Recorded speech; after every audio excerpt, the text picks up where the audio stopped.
Well, well, well. It's Saturday, and I want to talk about something for a minute.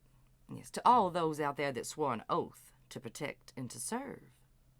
Yes, they're special, you see, at least according to Pam Bondi, up there at the DOJ. Yes. She says if you so much as spit or throw a sandwich at a law enforcement officer, she's going to come down on you with the full force of the federal government.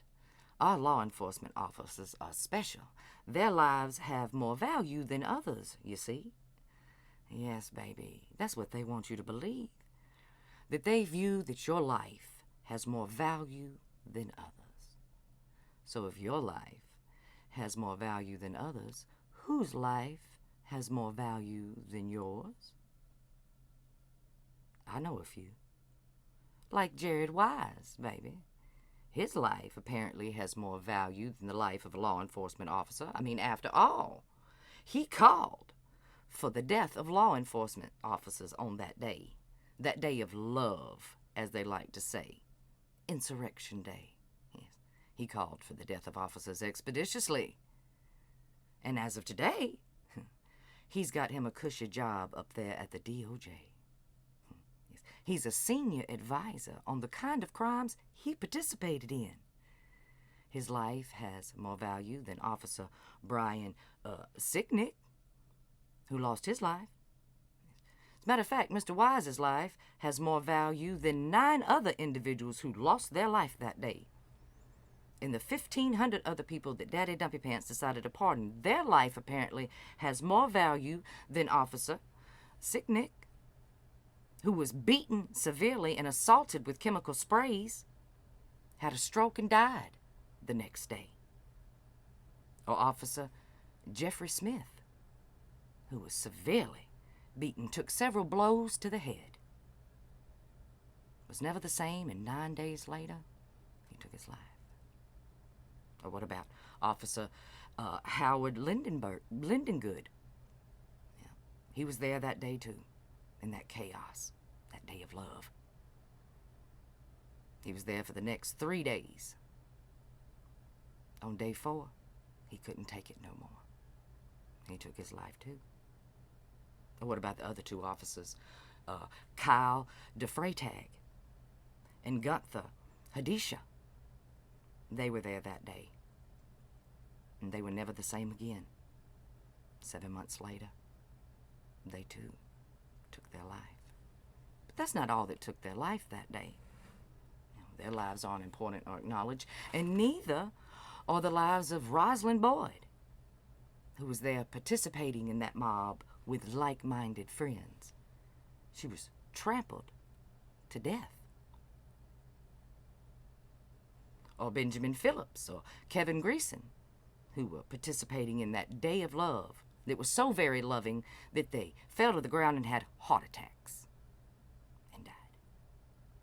No, they don't acknowledge any of those deaths.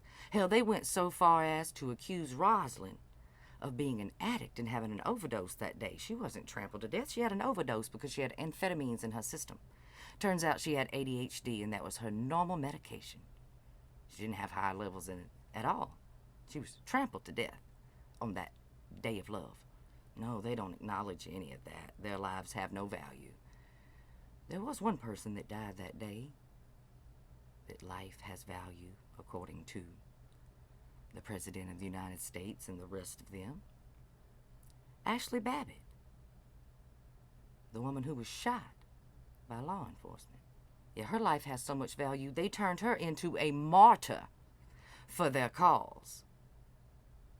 They used her death to incite more violence against law enforcement officers that they deemed were not defending what they felt were their rights and freedoms.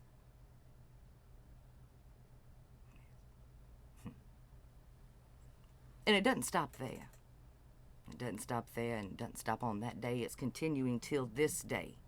Like the other day when the senator in Utah, the state senator that is, Stuart Adams, Republican, part of the regime, part of the Red Hat team.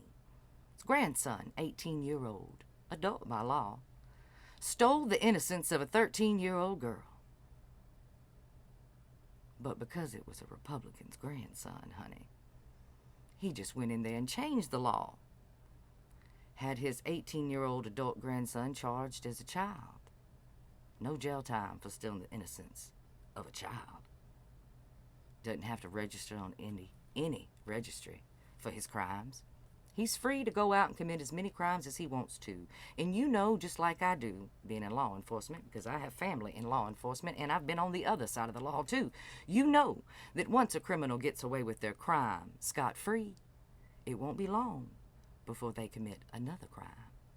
And then the severity in the crimes they commit began to escalate because they feel untouchable. Might be your daughter next.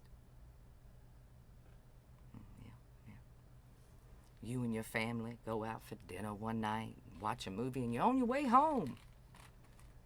Had a wonderful time, singing songs in the car, laughing and joking with one another. Next thing you know, a drunk driver swerves into your lane and hits you head on. And not all of your family makes it home. You want justice. But unfortunately for you, it just so happens that the person that plowed into you that night is related to somebody in the new regime or somebody close to somebody in the new regime. They're special. Their life has more value than yours and your family. Next thing you know, they'll just say he was 19, he was a child, slap on the wrist, let him go. Hell, he could even be 21, and they'll just make up another excuse. They'll say, well, he just started drinking. He didn't know what he was doing. Slap on the wrist, let him go. Because some people in this country have more value than others. They told you so.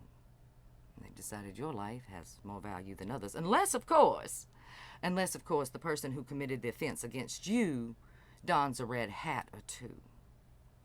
Then their life means more than yours.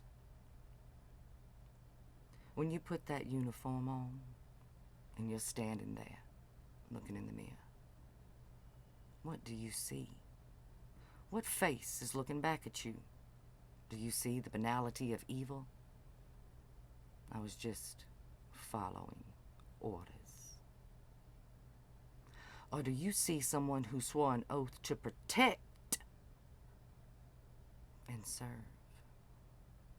Someone who has the fortitude to do what needs to be done. Someone who has the courage to defy unlawful order. Someone who has the curiosity of conscience to even question orders.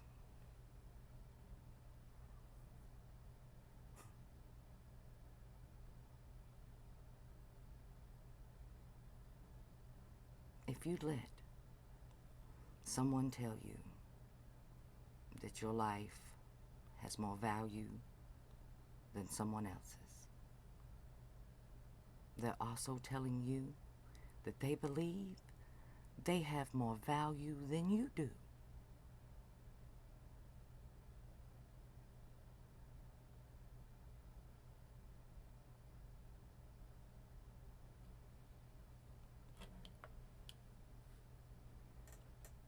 You swore an oath to first protect. Who are you protecting today? Are you protecting the people or the predators? The predators of our freedoms? The predators of our democracy? The predators of everything? They have cut us, and we bleed. And it has alerted every predator in this country to attack. And they're using you as their attack dogs.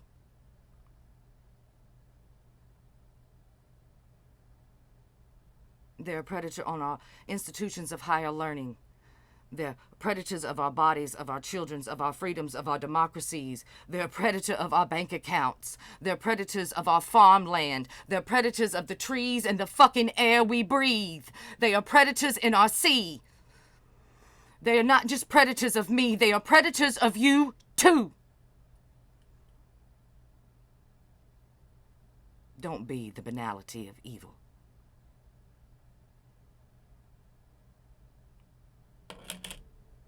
No man has the right to obey.